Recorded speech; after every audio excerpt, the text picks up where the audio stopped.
on, get in line, and do right. All right, peace and blessings, assalamu alaikum, shalom, welcome everyone. We are back and we are live. My topic today that I'm going to be dealing with, why nigger is the greatest word to describe America. Why the word nigger is the greatest word to describe America. Now, let me share screen real quick.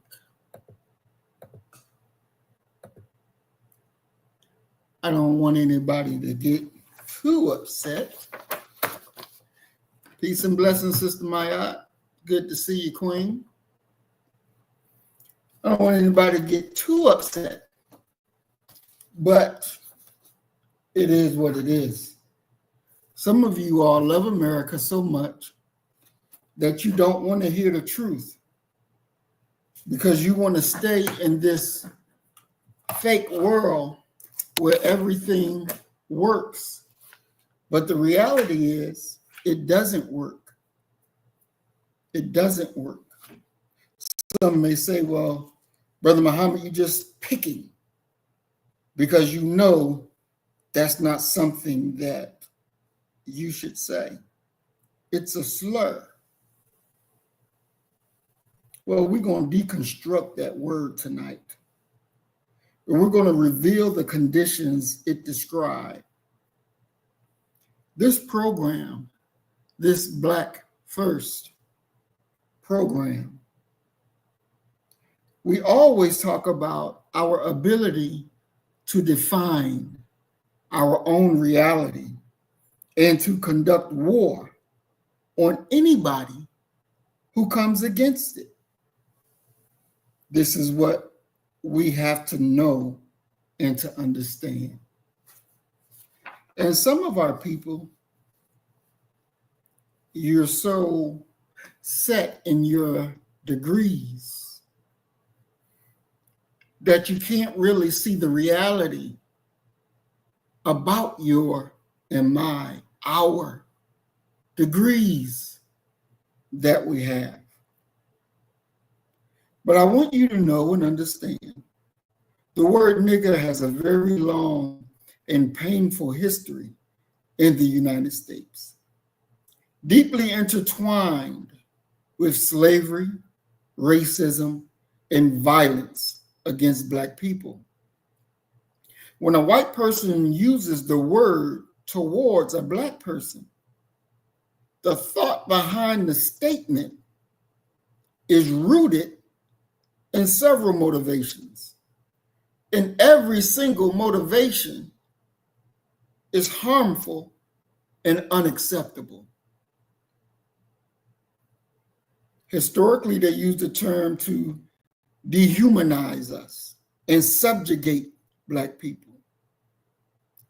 It was a tool, or it is a tool, of oppression meant to strip individuals of their identity, dignity, reducing them to subhuman status. This is the historical context, and it's crucial because the word is simply not an insult. It carries the weight of centuries of racial violence, lynchings, and systematic discrimination. When the enemy uses this word to you, to me, to us, they're expressing their overt racism and hatred. They're expressing their deeply held racist beliefs and intends to inflict emotional and psychological pain. They're using a word they know is a racial slur to assert perceived racial superiority and to intimidate and downgrade the person they are addressing. It's their way that they can show their dominance. because in reality, they don't have any real dominance. But it expresses their desire to maintain a racial hierarchy. It's an attempt to make a Black person feel powerless and to remain their subjugated person. See, one thing that you got to remember, when our people were emancipated, they took you out of the arms, out of the control of the immediate local slave master. And then they opened it up and made all these demons, quote unquote, our masters. It opened the door for every white person to come in now with power, because laws back them, so that's power to subjugate you. That's why when the message went out, well, we about to hang a nigger now. And what happened? They'll send it in a postcard. They'll put it in the newspaper. And all these crackers come from all around. They bring their children to see you, to see me, to see us suffer. Because they were in power and they were in control. And they used that word to dominate. Now, if y'all was with us the other night when Doc and I was on, and we began our first program on Black August, and this is going to be our whole motivating principle through the month of August, to talk about those who's never talked about. So next Saturday, we'll be talking about the Republic of New Africa. We're going to go into a deep dive into that. See, because when they killed Emmett Till, and you look at the funeral, and this was the first time that I ever actually saw the funeral from the live footage that they shown. For me, I was under the impression, I was under the thinking that, the family did a little funeral, and family and friends came out to pay their respects. This funeral was like a state funeral, like a president has died. And you know how y'all see everybody lining up to get through to see the casket? And you see the Black women in line, the men in line, the children in line. And they get up to the casket, and Black women was passing out. They were passing out from the sight of what they did to Emmett Till. And what I heard was, this wasn't just an attack on Emmett Till. This was an attack on all of us. That's how they felt. That's what they expressed. You had people out there who never even knew Emmett Till, but they recognized that they were one and the same. That could have been me. That could have been you. That could have been my daughter. That could have been my son. And they all came out to pay their respects. Now, what the video didn't tell you, but what I knew from being down there in Mississippi, she couldn't stay in Money, Mississippi. She couldn't stay there because the crackers would have got to her. So she had to go to Mounds Bayou, Mississippi. Every black person knew in Mississippi, if the enemy is after you, if you can make it to Mounds Bayou, you're safe. What did Mounds Bayou have that other cities in Mississippi didn't have, but it made you safe when you were on the run? Because Mounds Bayou was an all-black city ran by black people. And they would fight you if you came up in there to do black people harm. So she had to stay in Mounds Bayou. Now, when I went to Mounds Bayou, and it's probably some of y'all probably will remember, and me and the brother was down there looking around. One police station, one gas station, one hospital that was closed, school, but you had several churches on the same strip. Mounds Bayou, after a white person got hurt in the street and sued the city, they lost everything because they didn't do the right thing. And we got to be in a position to do the right thing when it comes to protecting what we own. You got one gas station in the whole city, but it's owned by an Arab. How is that? How is that?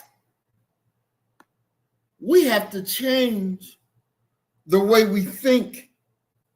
We have to change the way we act. Now, I'm going to show this quick video right quick, and then we're going to get deeper into our lesson. We're going to get deeper into our lesson.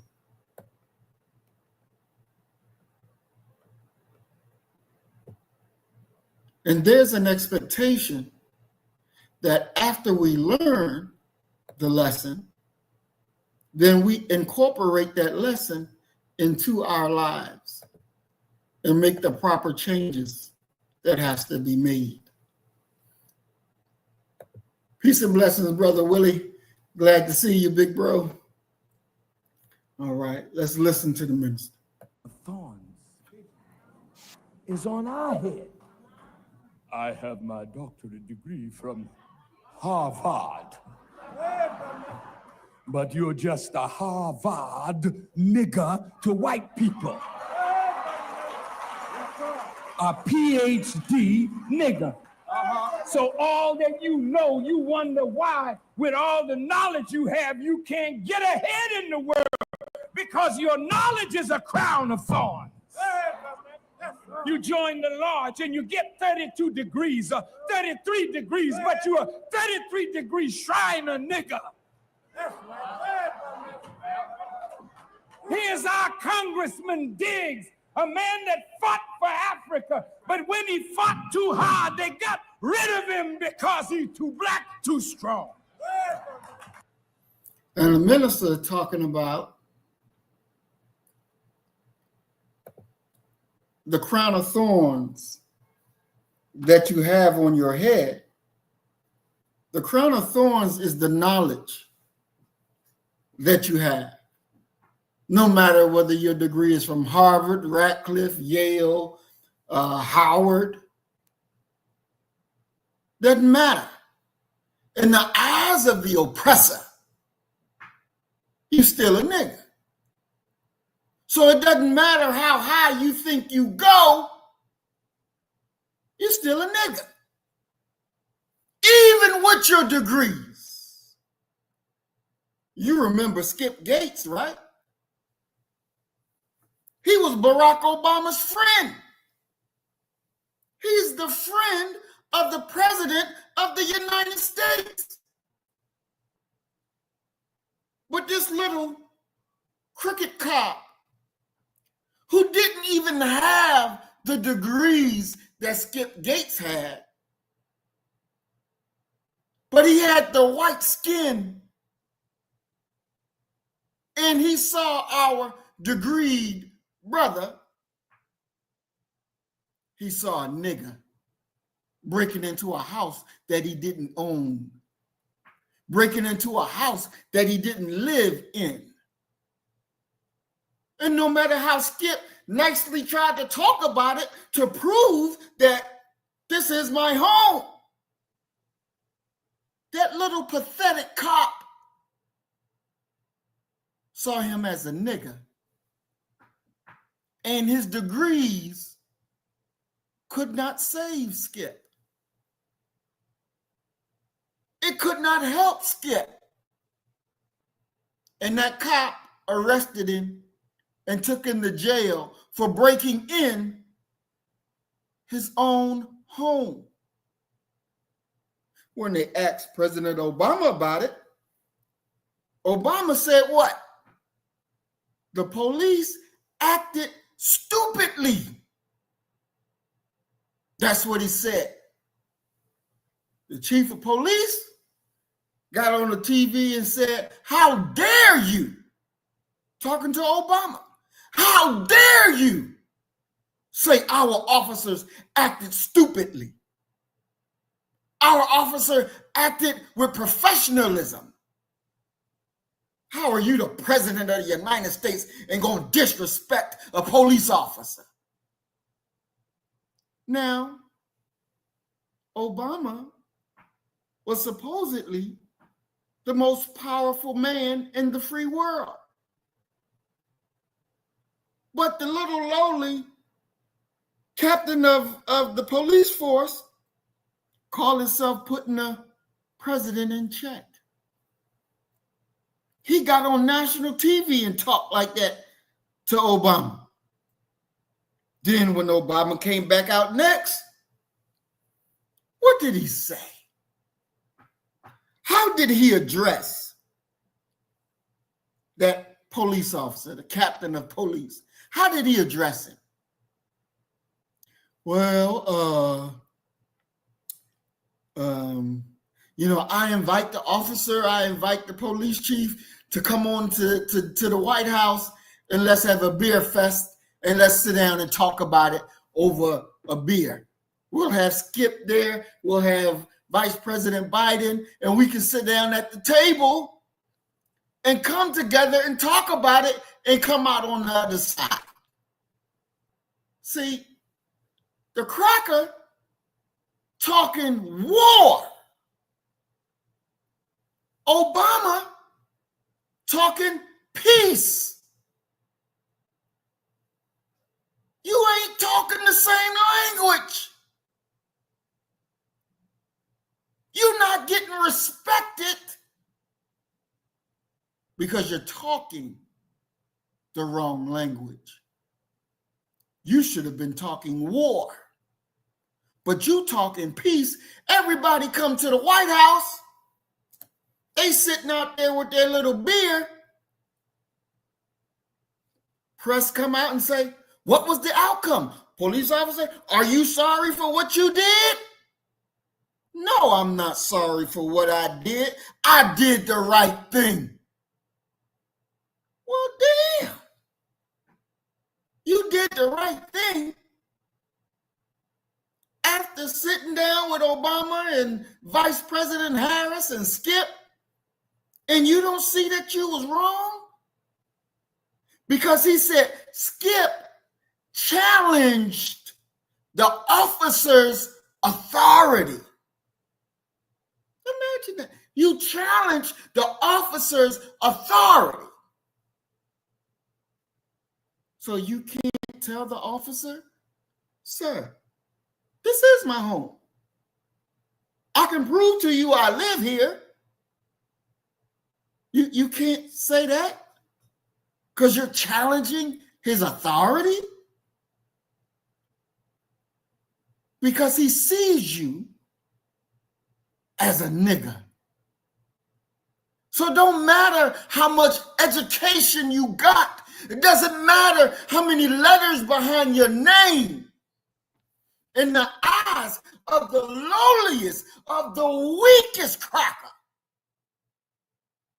you ain't nothing but a nigger. You ain't nothing but a nigger. We have to see and understand that that's fighting language.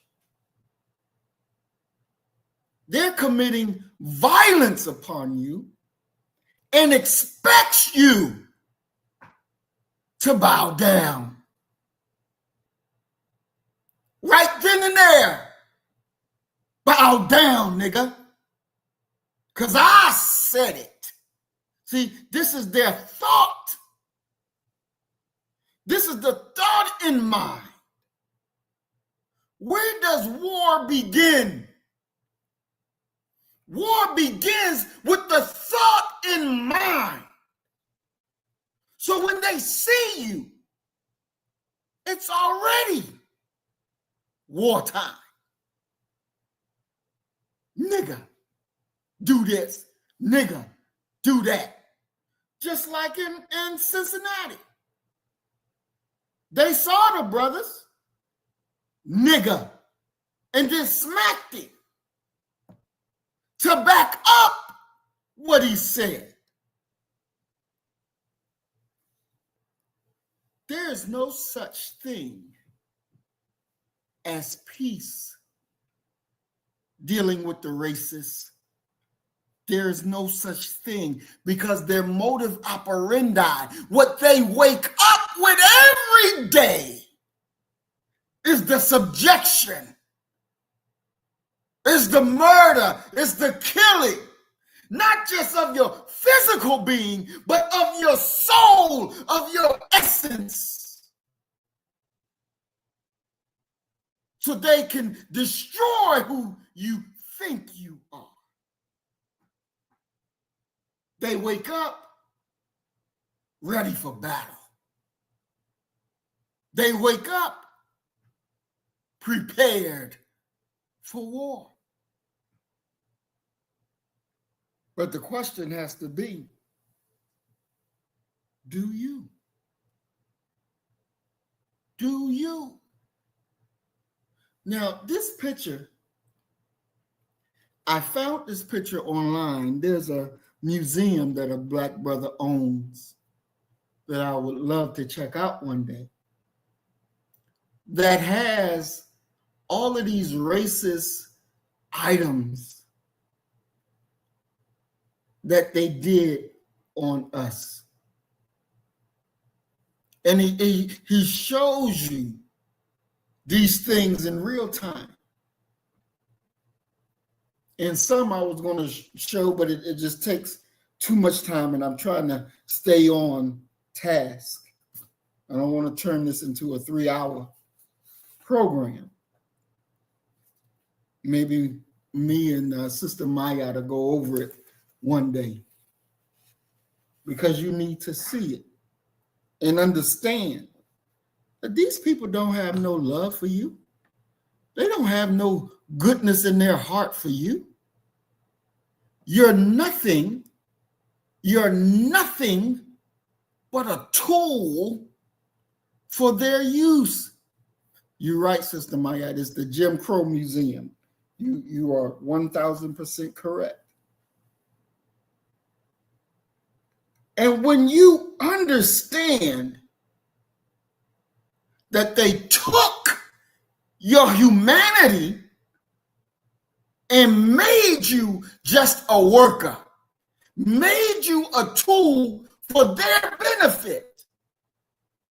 There's this one video where the cracker said, I didn't even know black people were human. They were just a degree better than a dog. Imagine that. I should have had that pulled up. But this is what she said. I didn't even know that Black people were human. But you owned us. You can talk to us. We bleed like you bleed.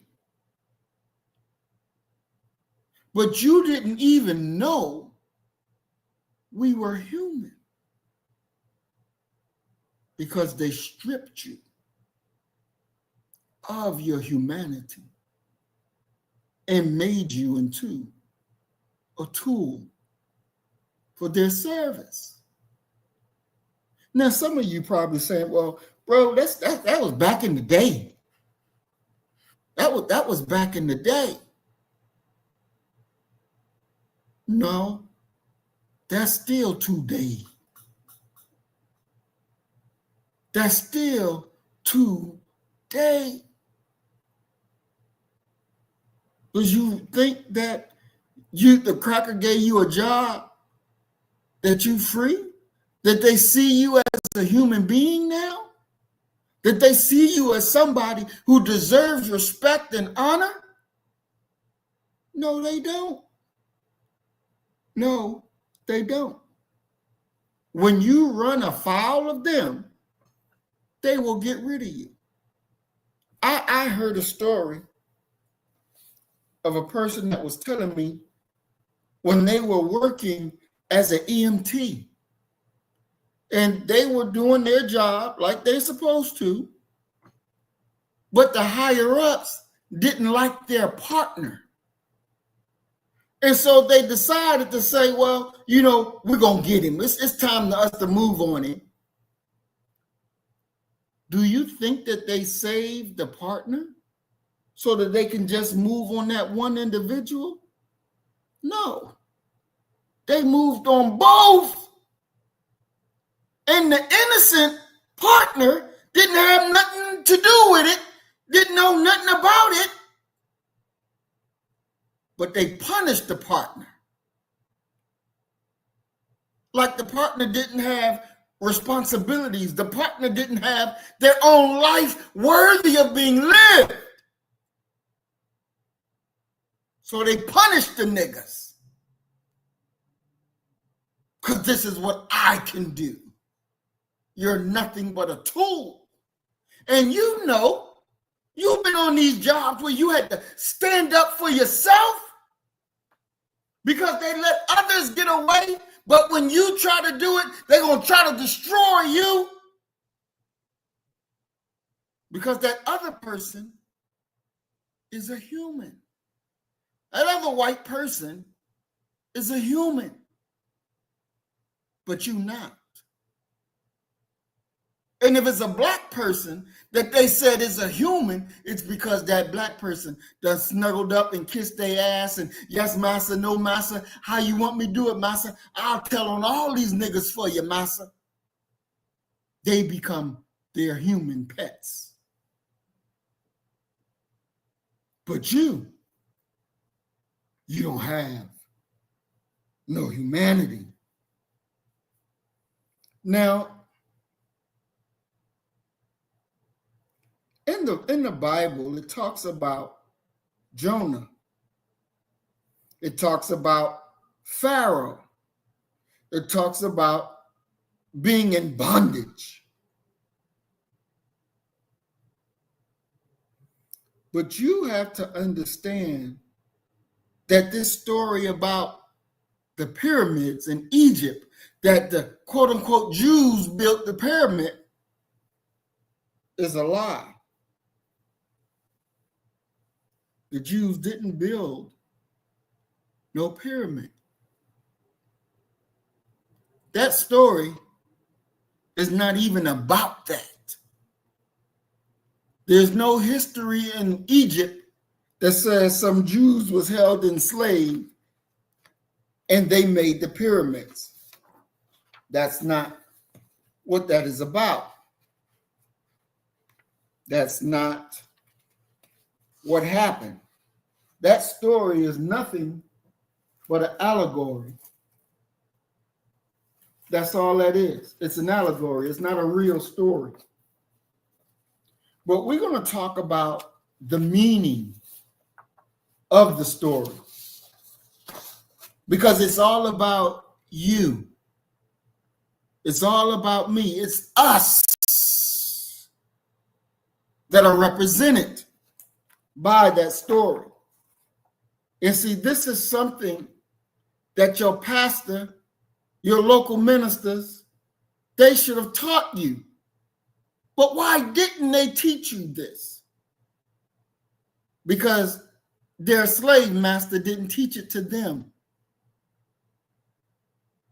That's why they don't have it to teach it to you. You have to understand. So, the nature of oppression, the act of forced labor, symbolizes the crushing and soul-destroying nature of slavery, where a people are forced to build monuments for their oppressor. Now, what does the monuments represent?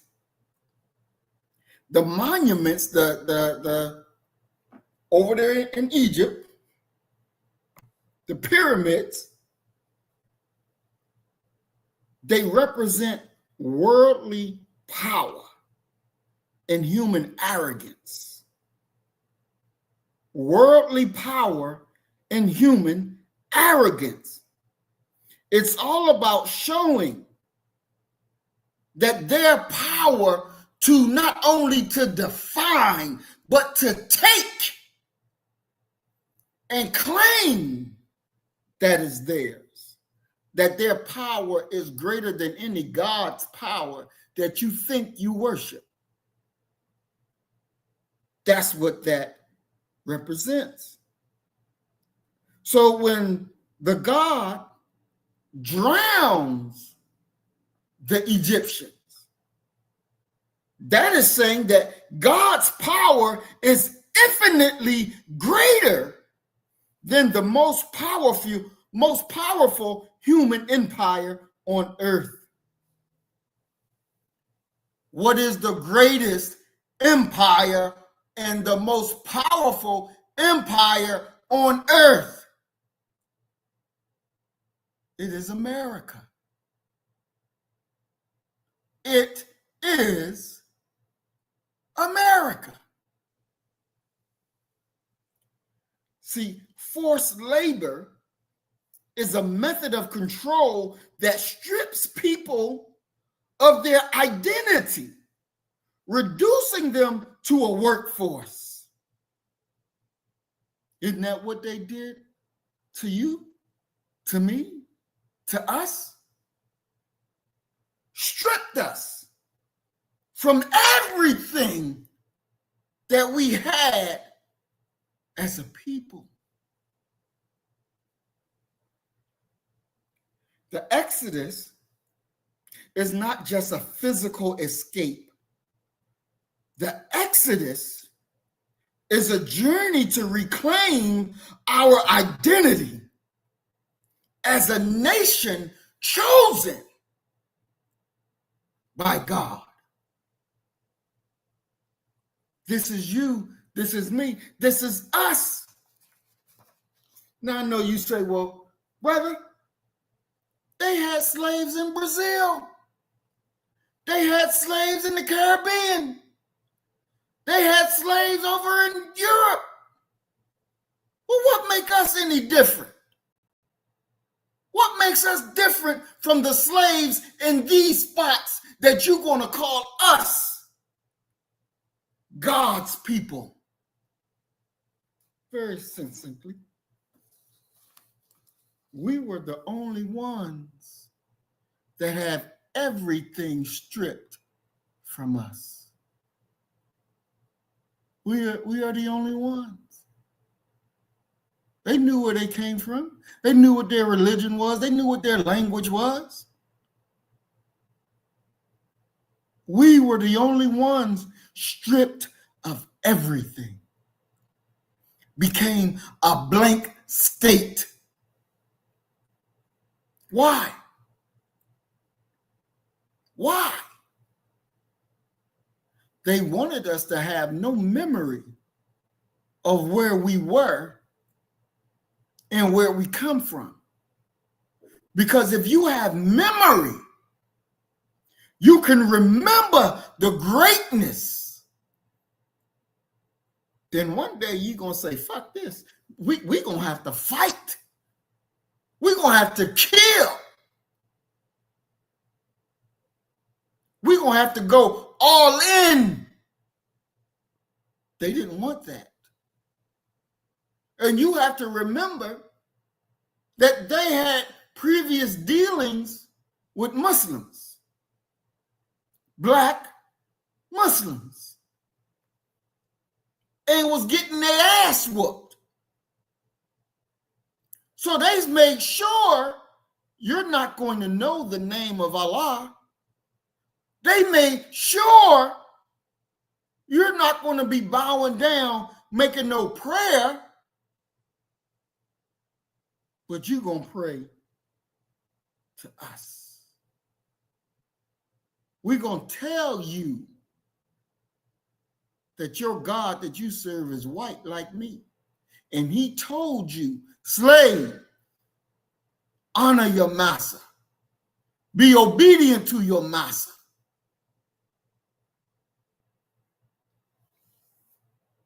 You got to understand that the enemy's control of you is what they need in order to keep moving forward. They can't move forward without you. You didn't know it. We didn't know it until they dropped the movie Hidden Figures. That it was the black women that was doing the mathematics to get them, quote unquote, out in the outer space. They couldn't do it on their own. They couldn't even get their freedom on their own. George Washington wasn't so damn smart. He wasn't a military genius. Why? In the U.S. Army War College, and it's 2025, do they still study Hannibal, the black general? Why do they still study his tactics? We in 2025. You mean to tell me you can't develop your own tactics?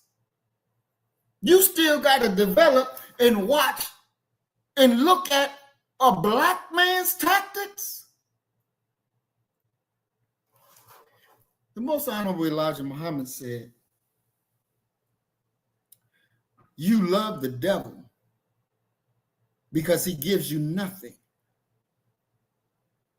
You love the devil because he gives you nothing. Now, most people be like, well, what the hell does that mean? You have to understand that you've been in psychological warfare since the day you got here and opened and took your first breath outside your mama's womb. Well, really, you've been in psychological warfare even when you was in your mama's womb, when you were in her stomach, because you could hear. You could hear inside the womb of your mama. And psychological warfare was being conducted on you even then. We endured in America. We endured in America under the worst treatment. The worst treatment that the white power structure had always oppressive, always looking to make sure we don't rise. Look here. In the teachings of the Most Honorable Elijah Muhammad, the devil was not a supernatural entity. He wasn't something that you think in your mind with a long tail and a pitchfork. That's not what he said or who he said the devil was. He said the devil is the white race. He said the white man is the devil. He didn't say the white man acts like, the white man resembles. He said the white man is the devil. He taught us that Yaqub, an original black man, created the white race through a grafting process. This race was deemed inherently weak and wicked, and that they wanted their dominion all over the world, and that they would rule, but it would be a temporary rule. And the black nation would rise and destroy the devil. Now, the love that the Honorable Elijah Muhammad was talking about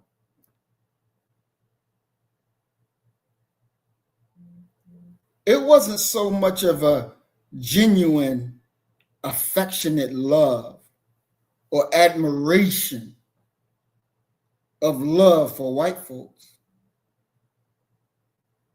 It was a dependent and self-depreciating attachment to the very source of their oppression. And the love manifested in different ways. He taught us that black people have been taught to desire white standards of beauty, to seek their approval, and to measure their own worth by their proximity to whiteness.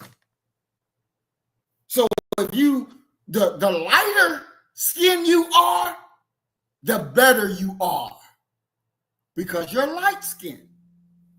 You're not dark like the dark skin of us. Hell, I remember growing up and going to school. The light-skinned girls were always, quote unquote, the prettiest, the best. Light-skinned brothers was always the best.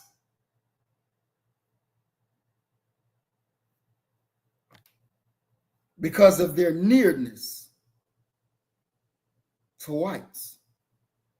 Their validation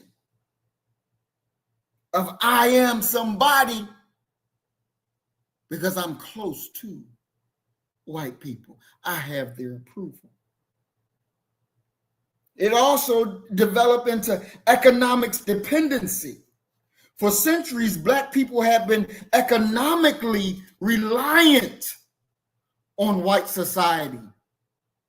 First, through the institution of slavery, and later through the system of wage and labor that often resulted in more what? Exploitation.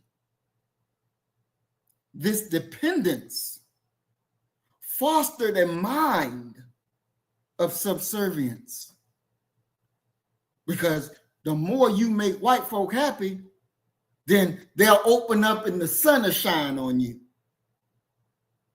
Because now you got boss being happy with you. And then your cultural assimilation, the adoption of European names, religions, Christianity, nothing more than a tool of our enslavement. We adopted, we took on their cultural practices. And once we begin to know about our own, we reject our own way to embrace the devil's culture. And you embraced the devil's culture. And when you embrace his religion, and you can't shake it free, because this has been ingrained in you for centuries. See, this Christianity that the white man taught you, it is the perfect slave-making religion. It makes you to be more subservient to when people do you wrong, because you're going to go pray for them. You ain't going to pray that God kill them. You're going to pray that God have mercy on their soul. You're going to pray that it get better. Do you realize, listen, do you realize we are the only people that pray for our enemies to be good? Other people, when they pray, before they go to war, they pray, oh God, give us the power to kill our enemies. And we pray that God save our enemies so they can continue doing devilishment to us. See? That's why the enemy made a good nigger out of you. Because you're afraid of him. In 2025, you're afraid of him. And that's why you're a subservient nigger. Understand that the devil gives you nothing is the crux of the argument for black sufficiency and separation. From the Honorable Elijah Muhammad's perspective, any gift from white society was only an illusion, and it was detrimental to our success of being free. You get token integration. Opportunities for integration were seen as superficial and designed to pacify Black people without fundamentally altering the power dynamics. Why is that? What do you get from pacification? Now, my children never had a pacifier. Never had a pacifier. What do you do when you give a child a pacifier? You put it in their mouth and they sucking on it.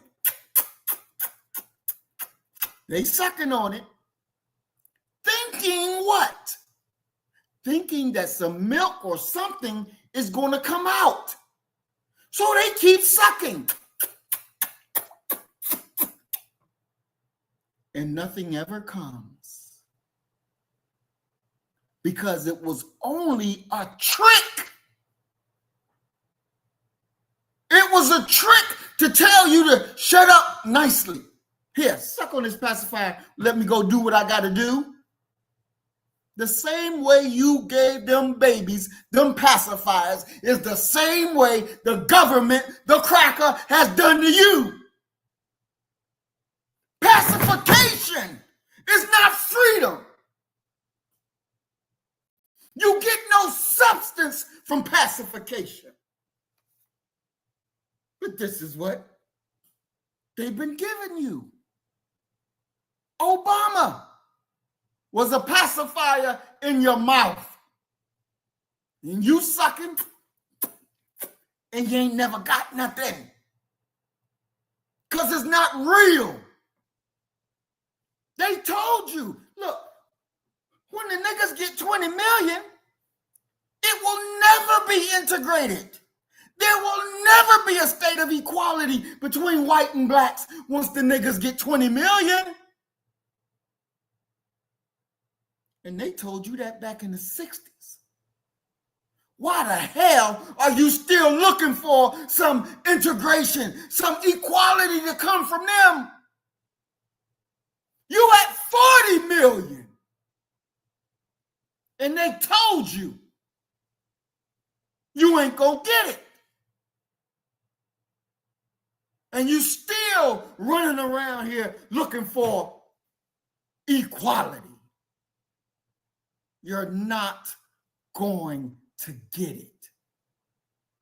It's not going to happen. We have to build our own. Now, I'm quite sure some of y'all probably get your feelings hurt because what you hear me saying. But this is the reality. You've been given token integration, token ways of life, and you haven't changed no power dynamics. This is the reality. This is why I have said we who have a black first mindset must run for office and win. Because then we're going to alter the power dynamic. We're going to alter the dynamics of power. Because you're black first minded. You're not nigger minded. You know the difference between real and tokenism. And you're unafraid to do what needs to be done. Because this is warfare. Politics is warfare without blood. And warfare is politics with bloodshed. You have to realize and understand, you want freedom? Then we have to be in those seats of power. This enemy gives you empty promises, political and social promises of equality and justice. But it's disingenuous. They use these terms as a way of keeping control and preventing real black empowerment. So they teach you, be good, because justice is going to come. Be patient, nigga. Justice going to come. But justice ain't came yet. When they march, they still march. No justice, no peace. They still say it. Look at Cincinnati.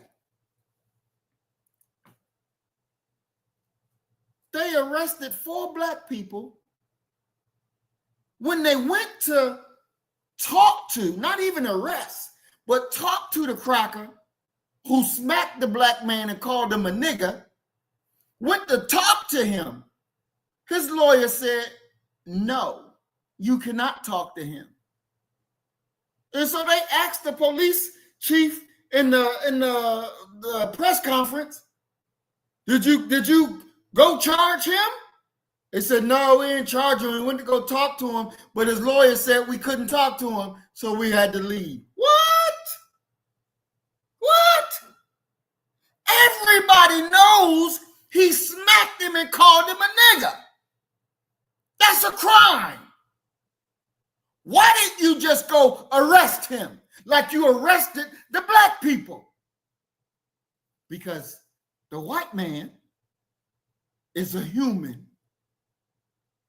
And these blacks, they're niggers. They don't have the same rights that a white man has.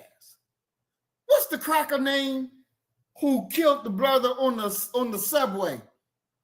I don't know what the fuck his name, but the cracker killed the brother on the subway, and the brother wasn't doing nothing to get killed. He didn't touch nobody. He's asking for money. He didn't harm nobody, but he gets up behind him and choke him. And others come over there to help him. And even a no good nigger got out of his seat to help this white man kill his brother. When what he should have did is kick the cracker in his goddamn face to make him let his brother go. He didn't do that. He sided with the enemy. And our brother is dead. And nobody goes to jail for it. Because all you did is kill the nigger. Again, you're not even human. You're not even human. They give you material goods without power. While black people could acquire material possessions, they were largely excluded from owning the means of production and building generational wealth. The nothing referred to the lack of true ownership, power, control over their own destiny. So again, the Honorable Elijah Muhammad said, you love the devil because he gives you nothing. You don't have true ownership. You don't have power. You don't have control. And you don't have control over your own destiny. You don't even have control over your own children. Anytime the damn sheriff pull up and say, yeah, I want to see Susie. Now send Susie on out here. And the black man sitting on the porch. Martha, send Susie on out here. The sheriff want to see her. And she come on out there. And she don't want to go. She's scared. But you say, go on now. Go on now, girl. See what the sheriff got to say. It's going to be all right. Go on now, girl. And the sheriff takes her and has his way with her. Then bring her back. You know what was done to that girl. But why did you allow it? Why did you allow it? Because you're full of fear. Why did the relatives in Emmett Till's uncle house, why didn't they stop these two crackers and kill them right where they were? Why? Because they didn't want to lose nothing that he could live.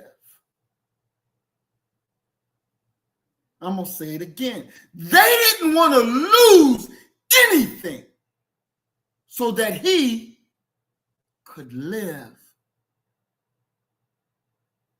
And that same message is being played out right now in America. You sit back and watch the enemy kill. And you won't say nothing. You won't do nothing. But you stand there and watch. So you become guilty. Because you are the new spectator now. Just like the white folks on the postcard smiling while they watch. You the new spectator. You watching them kill your brother, your sister, and you think it's okay. They reduced you to nothing. And you love it. And you love it. You have to understand that we need a radical shift in consciousness. The Honorable Elijah Muhammad urged Black people to recognize their own inherent wealth, your own inherent worth, to reject the psychological chains of white supremacy, and to build our own institutions, economic and political and cultural institutions. The path to liberation, according to the teachings, was not through begging for inclusion in a system that is diametrically opposed to your living. You don't beg a system that subjugates you on a daily. You gain your liberation through doing for self. This meant creating Black-owned businesses, schools, and communities, thereby breaking the cycle of dependence and reclaiming our own power. Now,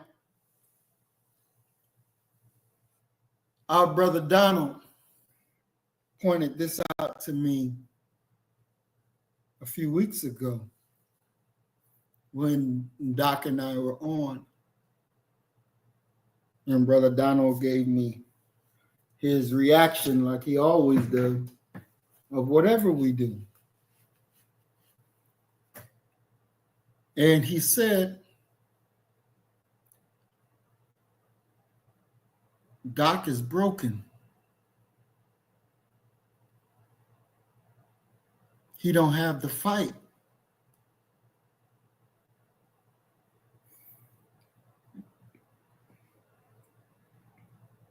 I had to go back and listen to the program.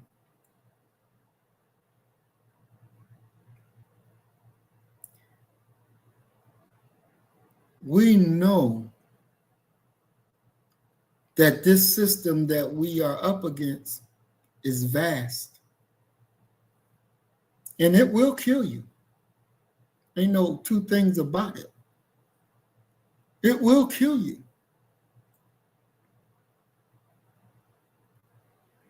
But at what point do we say it's for my people? What point do we say it's for the unborn of our people? What point do we say it just got to be done? What sacrifices was made for us? Whether it came out in the right way, the wrong way, let's think. Let's think. Our brother with the slave revolt, Nat Turner. Nat Turner loved his life, his family, his wife, his children. But Nat Turner loved us. And he didn't even know us. And he was striking a blow for freedom.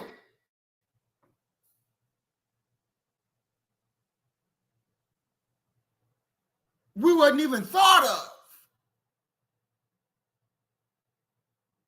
But he did what he had to do. Let's think. The Haitian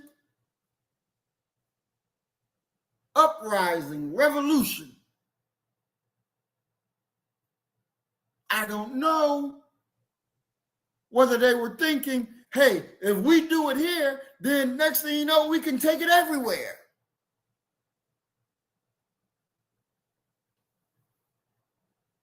But they left an example of what needs to be done, what freedom looks like, what manhood looks like. We heard the minister say that the black man went to Italy, he went to North Africa, France, Germany. You in all of these places to fight for somebody else's freedom as black men. You went there. And he said, but the nigger don't have nothing here. That black man fought there, but the nigger has nothing here. See, the minister was making a distinction because those was black men that went to fight and do their thing. But the niggers,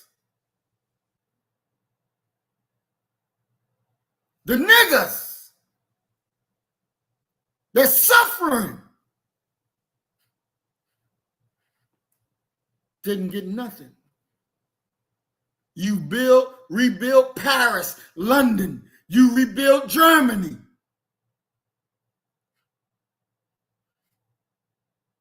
You rebuilt different parts of Europe. What did we get? We got the Red Summer. We got the tearing down of Black Wall Street. We got more suffering, more abuse. While they say there's no money for rebuilding in the inner cities. There's no money for this or that. But there's plenty of money to rebuild all these white countries that were destroyed. There was money to rebuild Japan. But why is there no money when it comes to us? Because they stripped away our humanity and made us things, made us tools for them. We have to rebuff the status quo. Look here. These topics that we do, we don't look to make them comfortable. We don't look to make them easy. It's done to shock you, to pump you, so that you can understand you got a responsibility. And the time of us walking around like dumb niggas been over with. Been over with. You need a revolutionary change. We need a revolutionary change.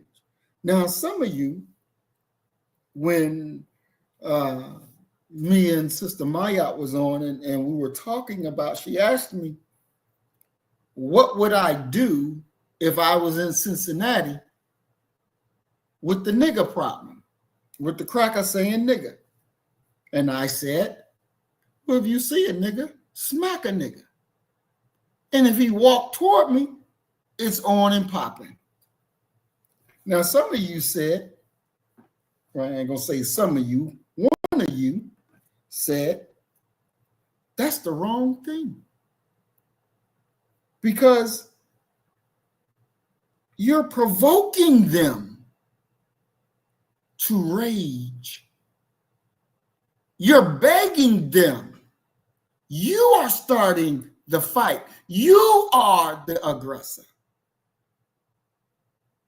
And said that I should listen to what Mayat is telling me because she's trying to save you. Look,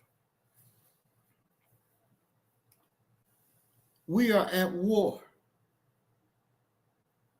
I am a man. Mayat is a woman. I don't expect her response to be my response.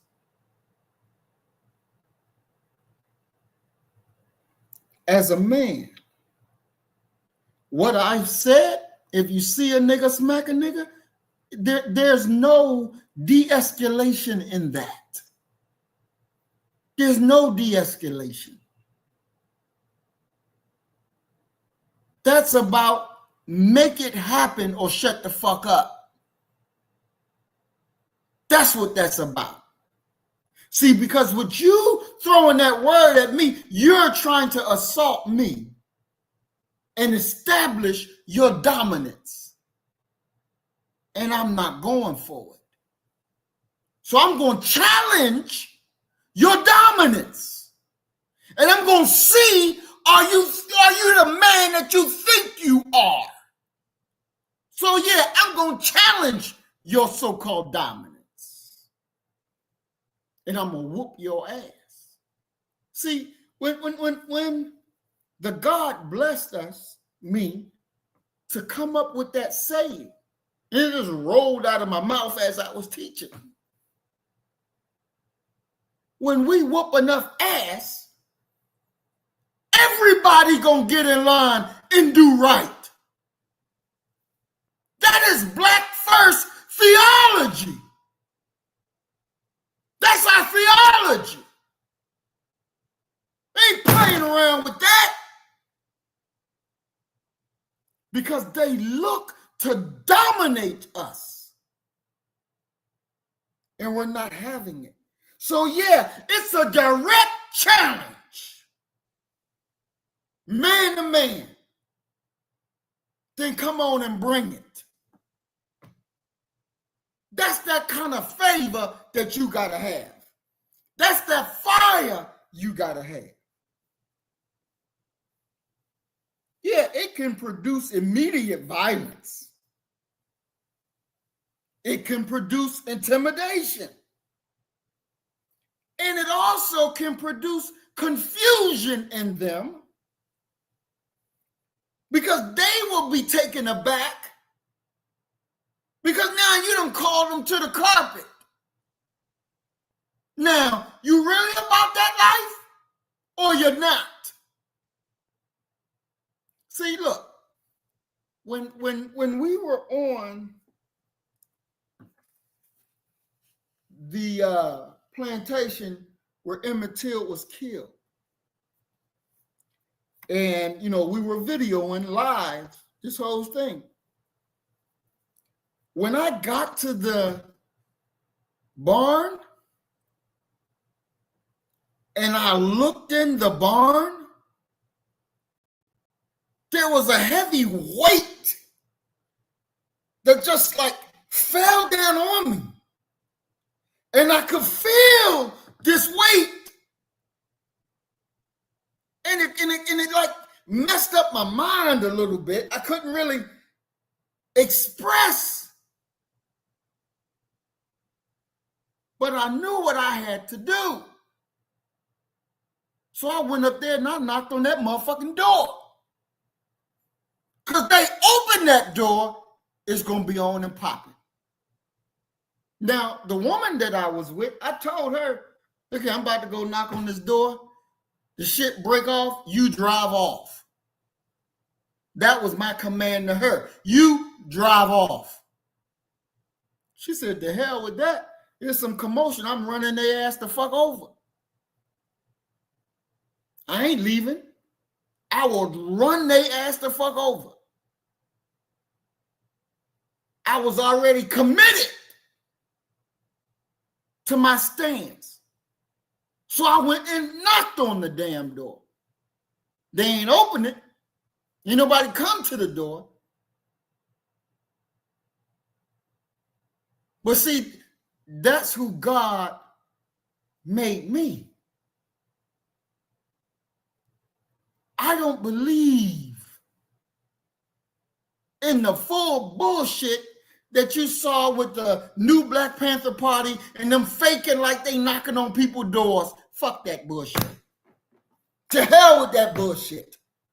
Because they're pretenders. They're pretenders. We are the real deal. Because there ain't no fear over here.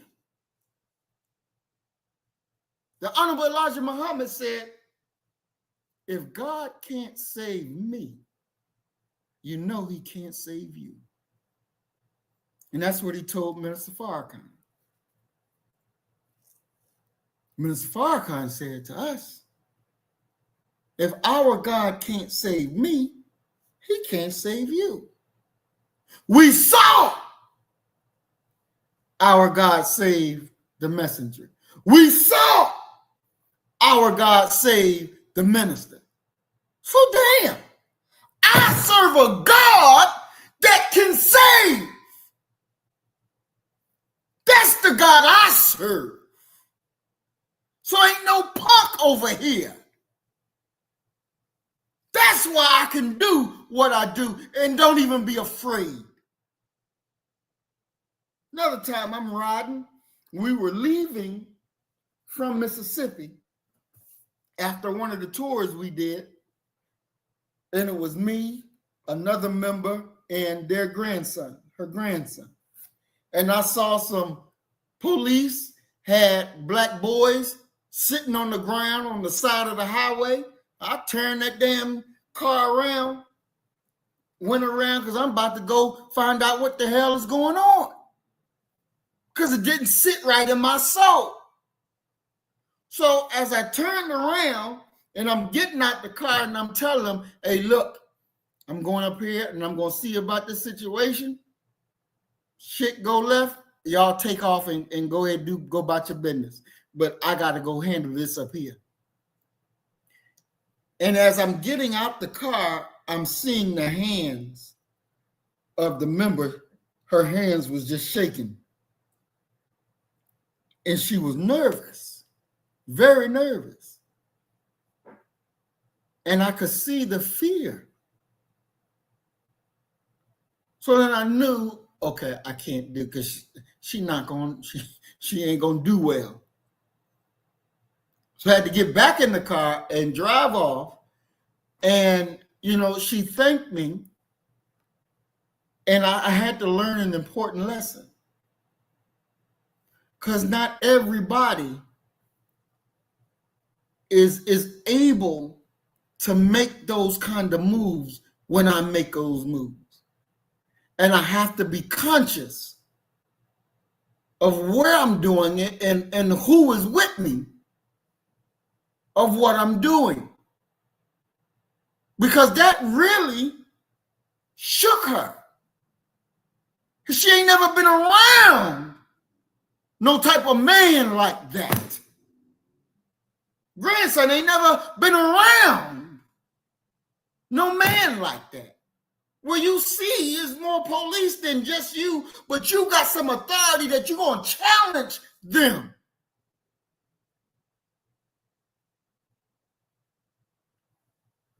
And I learned a very important lesson.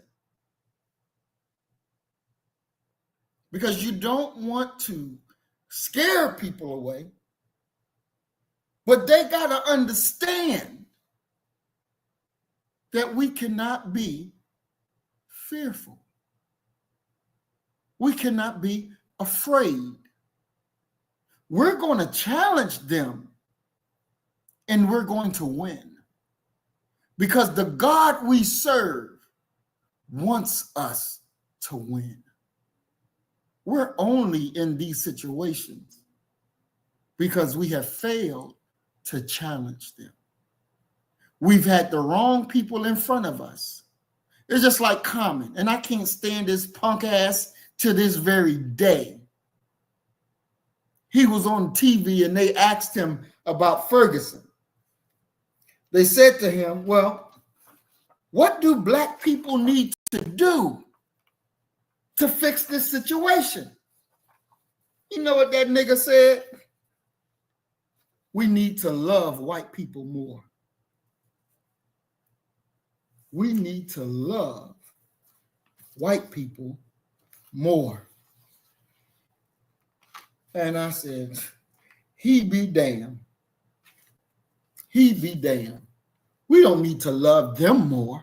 We need to love ourselves more. See, because that's the real problem. That's the real problem. You don't love yourself enough. You don't love each other enough. You don't love the God enough to challenge our enemies. That's the real problem. You have such ignorance of this enemy, and you fear him. For what? Because he can threaten you? Threaten him. Do it. Do it. We better understand that this is warfare at its zenith. This is warfare. You've been under psychological warfare to keep you intact, to keep you punctified. And I just have to say this, some of our women ain't got no punk in them whatsoever.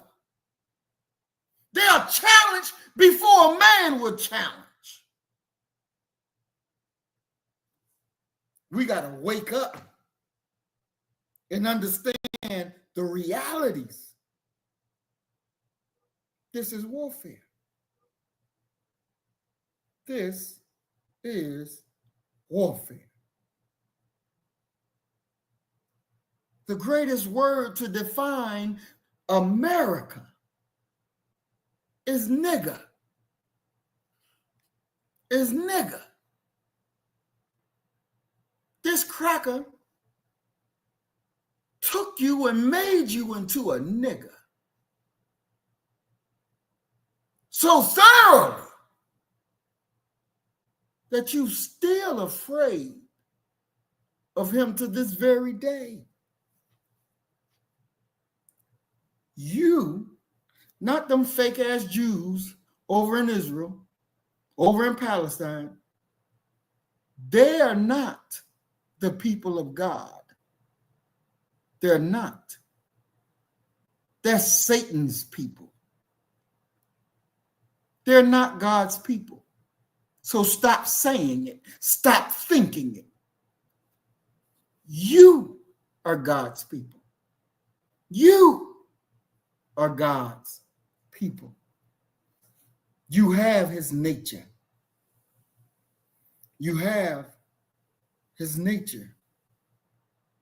So that Egypt story is all about you being captive in America, the most powerful country. You forced to literally build the wealth and infrastructure of America. But the fruits of the labor, you don't get. You don't get. Your work built America, the systems, the foundation, and the only thing you got in return is more oppression. You are the ones that they wrote about in the book. It is you, not them. But they've been playing a trick saying it's them, but it ain't them. They're not the people of God. You are. You are the people of God, but you have been stuck. You've been stuck. The minister said, you've been stuck under the power of inertia. When you're not moving. You're staying still. You're stuck in place. And if you are moving, you're not moving in a way that will produce the fruits of your labor for yourself. You're moving in a way that produces the fruits of labor for your enemy. We have to understand the divine light. That's a powerful force of new knowledge and new wisdom that can break the inertia that our people are stuck in. And you got to understand, it's like the junk on the junk pile. You got to use a cleaning agent to clean the junk on the junk pile, because the God said, I'm coming after those who've been laid low, who have been seen as nothing. I'm coming to redeem them. So he goes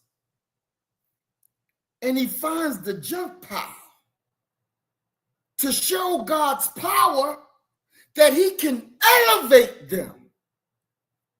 And he uses a special cleaning formula. And this cleaning formula is the operative method that God uses to purify the agent. This purifying agent is the light, wisdom, and understanding of our God. It is the teachings of the most honorable Elijah Muhammad that will clean us up. It is the divine wisdom that's locked in the teachings that will make you elevated. And as you elevate, the enemy cannot stop you. The enemy cannot hold you. The purpose of this process is for purification. See, this wisdom is a purifying agent. And when you go under the purification, others now will be able to see your transformation. They'll visibly see the transformation. When they speak to you, they will hear the transformation. They will see that you are purified. And they will seek to be purified as well. It is the teachings of the most honorable Elijah Muhammad that is this agent. The honorable Elijah Muhammad was a man with a 4th grade education. A 4th grade education. But he was divinely taught. And look at what comes out of his tree. Look at the men it produced. Look at the women it produced. You're taught because God gave you wisdom that is out of the bounds of this enemy. He gave you knowledge, understanding. He gave you purpose. And he taught you how to fight. He taught you what the goal is, not what the goal was. He taught you what the goal is. Now the question is, do you want to be cleaned up? Do you want to have that freedom that you call for? What is the life purpose that you have? When I look at what goes on in Palestine and see them dying, I looked at the story today of this boy.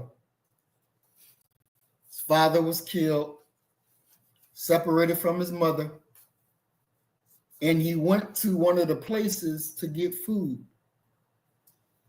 And he was so happy to get the food. He kissed the hands of the aid people that was giving out the food. And they were Americans. And then the Israeli soldiers killed the little boy and shot up a whole lot of people. And the American came on TV to tell what happened, so everybody can know this is what's going on in your name. This is what's happening. And he said that it was hurtful to see it. It was hurtful to live it. And what I thought was, this is what they have planned for Black people. The world is silent on the slaughter, the starvation, the genocide that's going on in Palestine. The Muslim world is silent. They got guns, they got bombs, they got planes, they got boats. They got money. But nobody is forcing Netanyahu to stop his genocidal actions against them. And this is wrong. And this is why they don't serve a real God. That place over there is deader than dead. It's deader than dead. And remember, dead people can't think. Dead people can't think. When you're dealing with somebody and you're talking to them and you hear what comes out their mouth and you know that they're not thinking, that's because they're dead. Dead people cannot think. When I hear Black people on these TV shows saying, well, I don't understand why Trump did this. I don't understand why white folk did this. I don't understand. They're dead. That's why they don't think, because dead people can't think. You know why these people do what they do.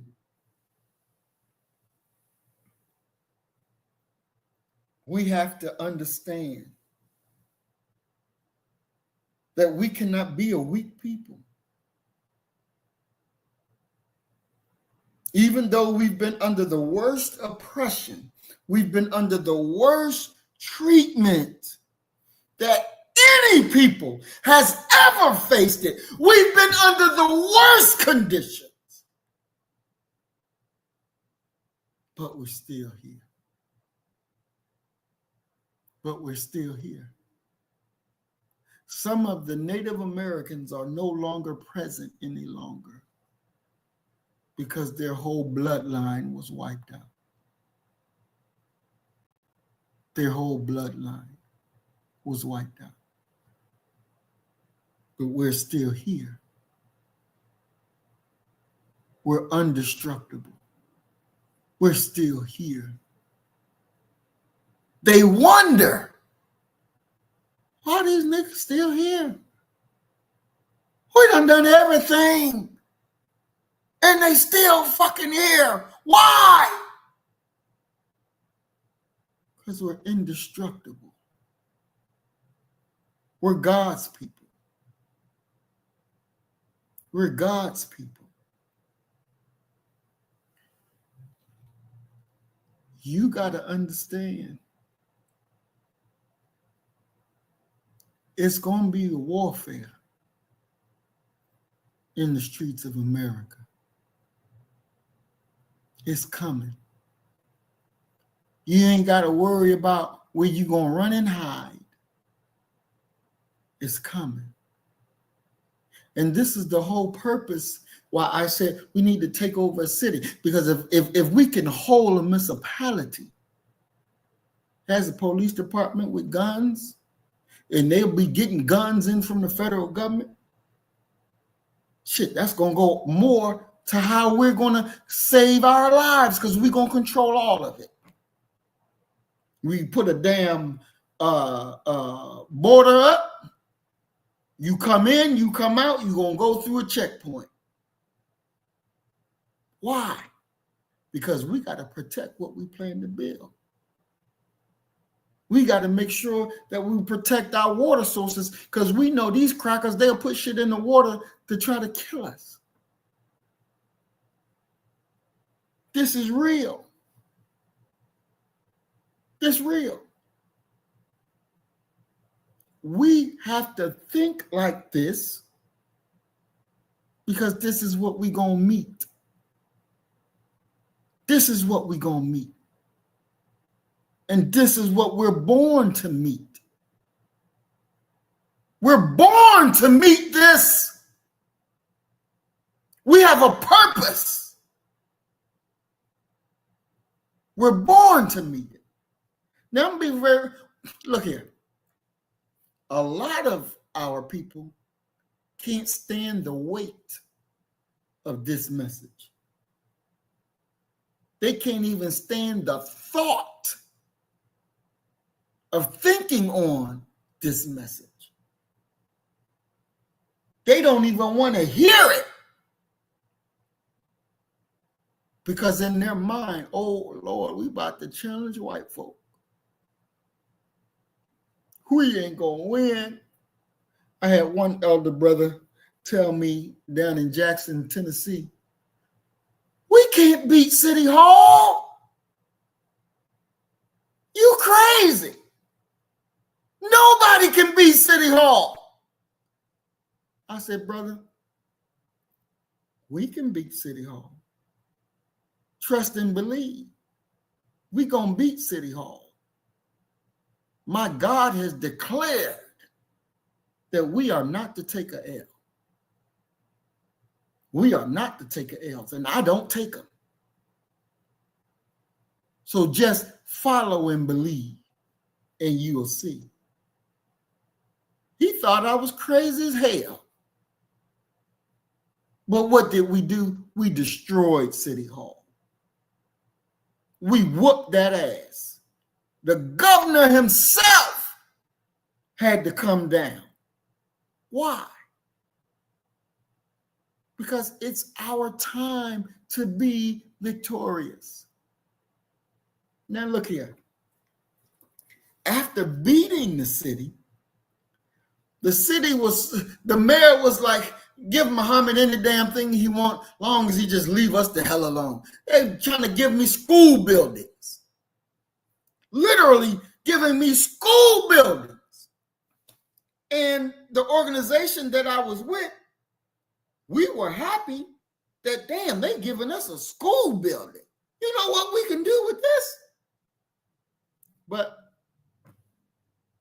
it was a white organization, State Organizing for Community Empowerment, SOCM.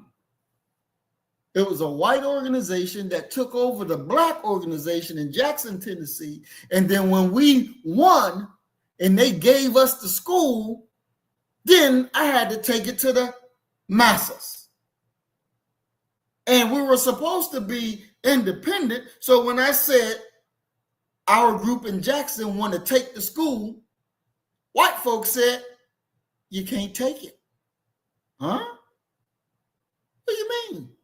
We can't take it. We earned this.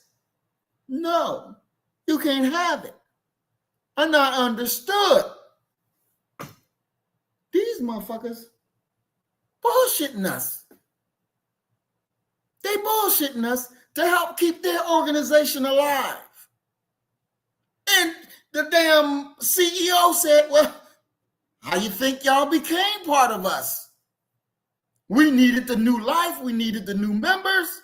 Y'all were struggling. So hell, it was a marriage made in heaven.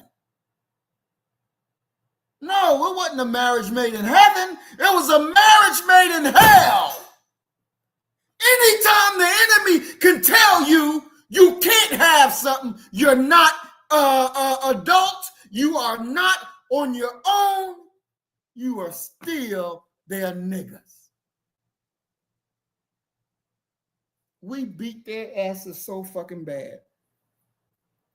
The rich white folks of Jackson came to our group and wanting to have a meeting. And I wasn't going to come because I had no dealings or feelings for them. And they was like, make sure Muhammad is there. Make sure Muhammad is there. He got to be there at this meeting. So everybody like, you got to come, you got to come. So I said, okay, I'll come. So I grabbed my two boys and I said, come on, we're going to Jackson for this meeting. And we drove down there. We got there late, of course. And when we walk in, they already in there in the parlor area. This is a mansion. And we walk in and they're in their little parlor area having a conversation. And so when they see me walk in, everything stopped. Oh, Muhammad. You see white people just getting up, running to shake my hand. And they say, well, we'll take the boys and we'll take them on a tour. You know, we'll show them the kitchen. We'll show them this. We take them on a tour of the mansion so that they can see what it's like. So they took them on the tour. I go in the parlor where everybody's sitting at the meeting. And I'm sitting back listening because I'm the youngest one there. Everybody in Jackson in our group were older people, retirement age older. Everybody done retired in there. But they believed in making a change for the community. So, I'm sitting in there and I'm listening to the conversation. And the guy who said we can't beat City Hall, he's talking like the leader. So, I'm sitting back listening. I'm not going to upstage him or anything. And he's like, what needs to happen is y'all need to join us. And the white man said, we don't need to join you. We already sent her over there to you. And the look on his face was shocked because he thought that this white woman joined the group because she loved black issues. She didn't give a shit about black issues. She was sent there to join, and she was sent there because everything that we had done, she paid for it. When we had our little outside market and all that, she paid for everything. It didn't come a dime out of our coffers. And they said, well, we sent her. And she was representing us. And he was shocked because I was like, when she first joined, I'm like, this don't make no sense to me. Why are y'all allowing her to join? She don't have our issues. So to me, it just don't make sense. But they were like, no, she's good. And when he found out that she was sent there as a plant, his whole demeanor changed. And I just like, see, this is how it is. This is how white folks is. Then they hit us with their issue because the city hall had agreed to build a homeless shelter in their area of Jackson. And they didn't want homeless people walking in their area. So they wanted us to go out and defeat the city over it. And I'm sitting there and I'm listening, and they tell us about the plan and what they want done, and how they want me. We want Muhammad to go after the city just like he did for y'all, just like he did for the black area of Jackson that didn't get the money that Obama had sent. The same way he was on TV and he just fired them up, we need him to do that for our city. Now, at this point, I'm looking for my sons because it's getting time for me to talk, and I want them right here so that they can hear what their dad said and they can hear what these white folks are saying, because they making it very clear that they need me. And so I see my boys and I tell them to come over. They come over, sit next to me.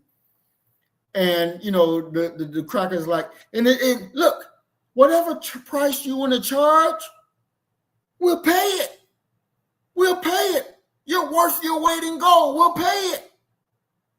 We just need you to stand up for us now, just like you stood up for your people. We need those same results. And the brother that was speaking all the time was talking, and they was like, okay, we want to hear from Muhammad now. We heard you. We want to hear from Muhammad. And this is exact words. What he's saying is, nigga, shut up. We ready to hear from this nigga over here now. Come on. And so I said to them, we could have handled this with a telephone call. And you could have just called me directly, and I wouldn't have had to drive from Nashville all the way down here to have this meeting. I said, I appreciate the fact that you showed my boys how white folks, rich people, how y'all live in this mansion and all that. I appreciate that. But what you're asking of me, I can't do. Because God gave me this gift. And he gave me this gift for my people. So if I use this gift for y'all, I'm being disrespectful to my God.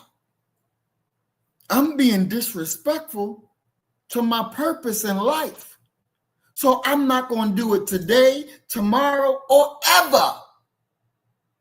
My name is Maurice Muhammad, and I'm here for my people. And I got up, I said, come on, boys, let's go. And we walked out the meeting, and they, but Muhammad, let's go. And as we walk into the car, and I asked my boys, what do y'all think? And they were like, damn, Dad, you really put them in their place. But the way they were saying, they could make you rich. We could be rich. I said, look here, son. What God has in store for us, we gonna get that plus. But we cannot sell out to the enemy.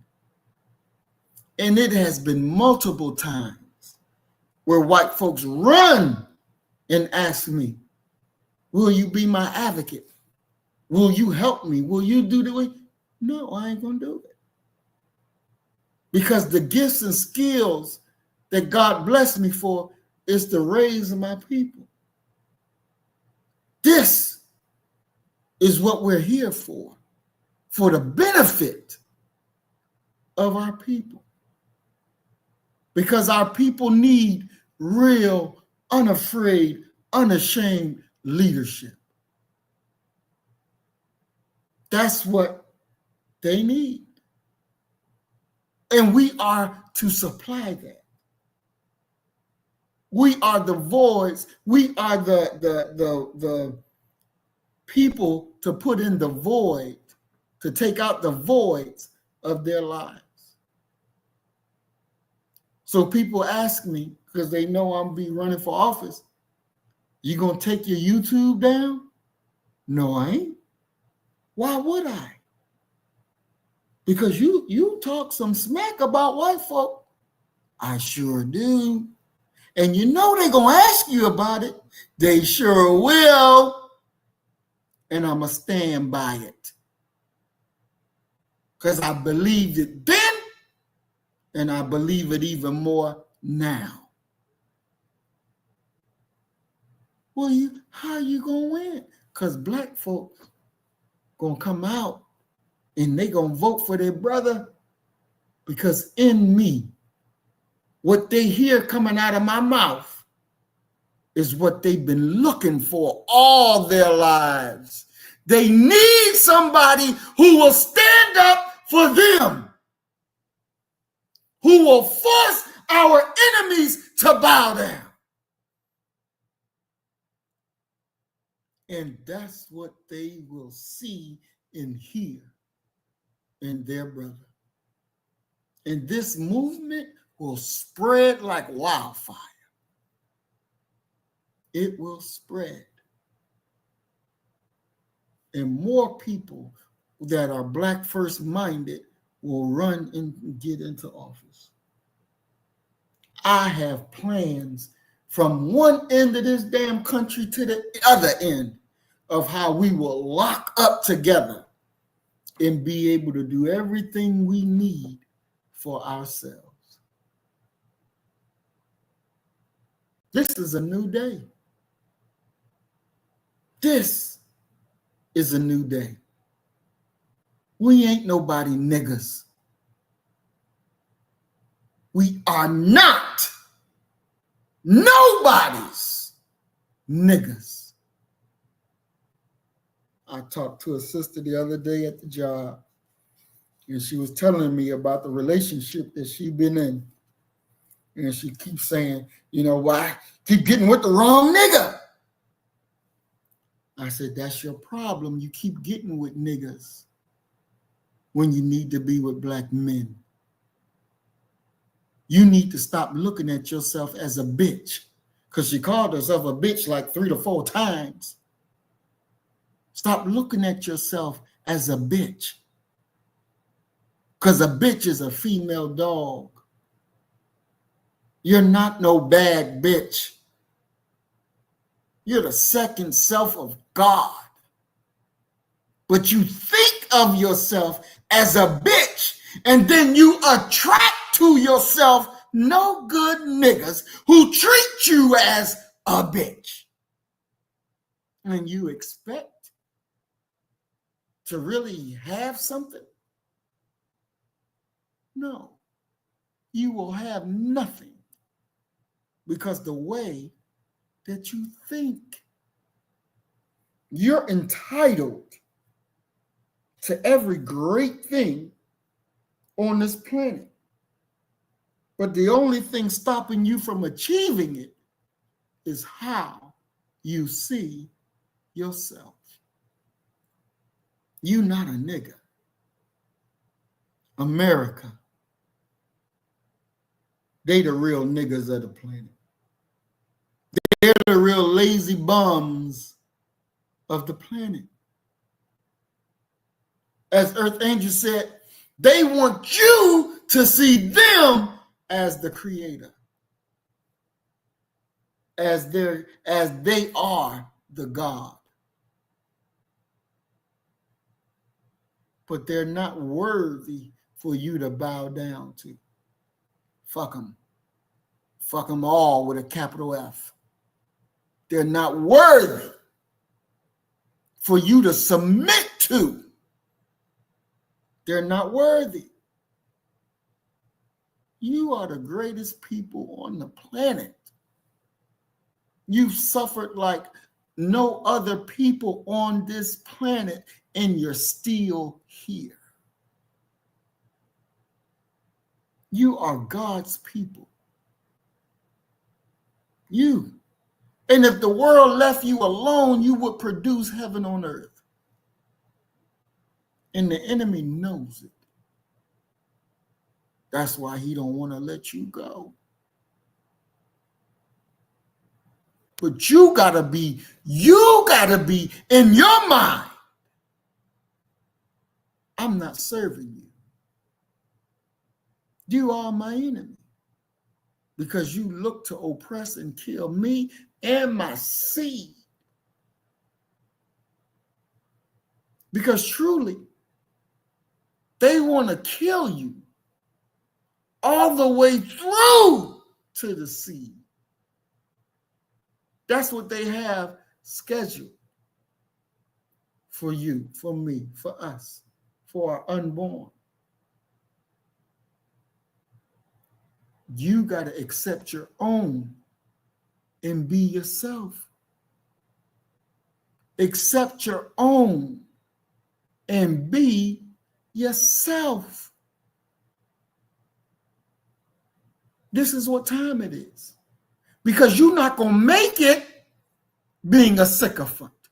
You're not going to make it trying to love white folks. You're not going to make it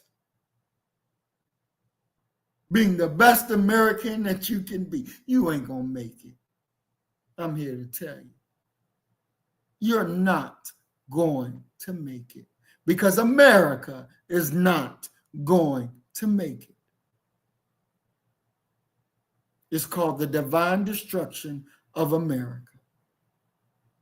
And you can be an American all the hell you want to. You're not going to make it. As I close, I saw a video today that I had to watch a few times where this black sister was debating Cenk, whatever the hell his name was, of YTY, the Young Turks. And they were all in a circle and him and her was there. And you had to rush to get to the seat so that you can be there to debate him. And she got to the seat. And she was whooping his ass. Boom, boom, boom, boom, boom. Because he was like, DEI is wrong. You know, we needed DEI at a certain phase, but we don't need it no more because how it's perceived. And she's like, so you don't want equal opportunity because it's how it's perceived, not because of what the effects of equal opportunity actually do for black and minority people. And she was whooping his ass. And you knew who stopped it? The people that's sitting around the circle watching. They all raised their flags, meaning we want her to shut up. And she had to sit back down. But she was whooping his ass. And she was right. Everything she said. But she got voted down by people who were supposed to think like her. She didn't understand that what? What she didn't understand? That we don't have no friends. And those quote unquote liberals that voted for you to shut the fuck up and sit back down, they ain't your friend. They ain't your friend. Martin Luther King even said, they ain't your friend. He said, I can respect the conservative, but the white liberal, I'm shocked. What were we taught? We don't have no friends. We don't have no friends. So don't look for them.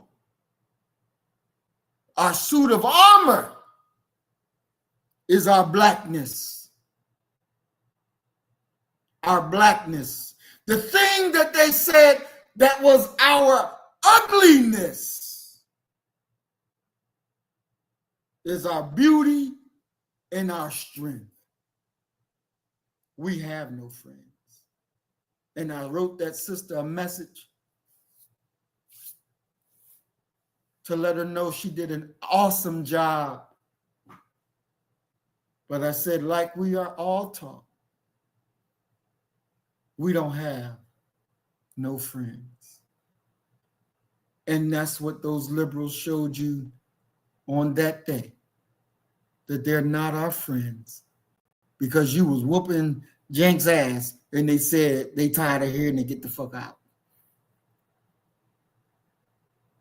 but she was the only one that was taking it to his ass. Naturally, you are warriors. You are so smart. You are intelligent. And what made Jink look so bad, because he was trying to be more American than the white folk. You're trying to be more American than the white folk. That makes you on the wrong side of history. That doesn't make you our friend. Doesn't make you our ally. It makes you our enemy. It makes you our enemy. See, we got to understand that we are our people's vengeance. We are our people's justice. We are that. And when they understand it, they'll back you to the hill. You ain't got to worry about the enemy killing you,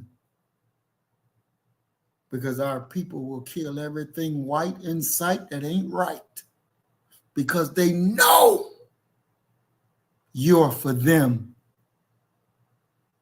You are for them. And I'll close with this. Colin Powell.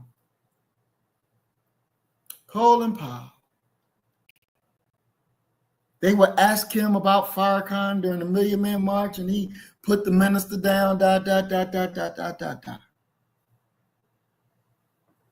Colin Powell, when he got from being Secretary of State and he come in the presence of the minister, he hugs the minister, shakes the minister's hand, sits there, talk with the minister like they old buddies. So in reality, you love on the minister in secret. You come before the world and put him down. But in your heart of heart, you love this man, but you don't have the balls to embrace him in the daylight. You don't have the balls to embrace him in the daylight. The day is coming where our people will embrace us in the daylight or lose their head. Or lose their head. You can't serve your people in the crack of two. It ain't gonna work. All you black elected officials, what's his name? Cory Booker, all of y'all, you don't embrace our people and begin to work for our people and become black first, you're going to lose your head. Because this is the day we become dominant. When I was in Nashville, Tennessee, I said that I'm going to lead you into war. And you see, our way is already paved. And we're ready to go do what need to be done. Our victory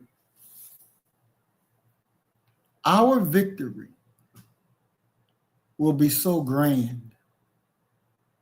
Will be so grand. And people are going to think they'll never be able to get it done. But once we do it, it's going to be a shot that's heard around the world. Heard around the world. Because they're going to think ain't no way in the world they're going to make it happen.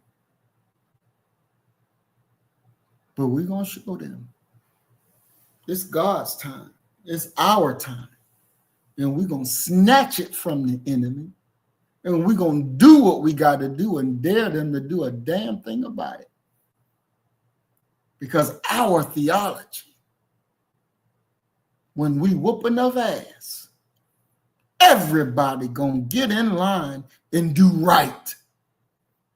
Because everybody is used to shitting on black people. Oh, we flushed the toilet today, goddamn. We flushed the toilet. You're going to pay for your disrespect. You're going to pay for your disrespect. This is a new day. We ain't your niggas. We are not your niggas. As we say in the closing video, this is judgment. And you better get it right. Because we ain't playing. So as we always say, you kill the nigga in you, I'm going to kill the nigga in me, and our God will reign supreme. We are Black first, today, tomorrow, and forever. I thank you, family, for joining your brother and hanging with me for these 2 hours. I want to thank Earth Angel 1105 Remix. Thank you, Queen, for being here. Brother Willie Rivers, thank you, bro, for being here. Emerald Modestly, thank you, Queen, for being here. Mayat, my sister, thank you for being here. And I will see y'all tomorrow with the book study, The Fall of America. And then we'll be moving into a new book after that. Love y'all. Peace and blessings. Assalamu alaikum. Shalom. So you better get the message and get it straight. You're going to need some bridge work. It's simple as that. Because we're living in judgment. We're living in implementation.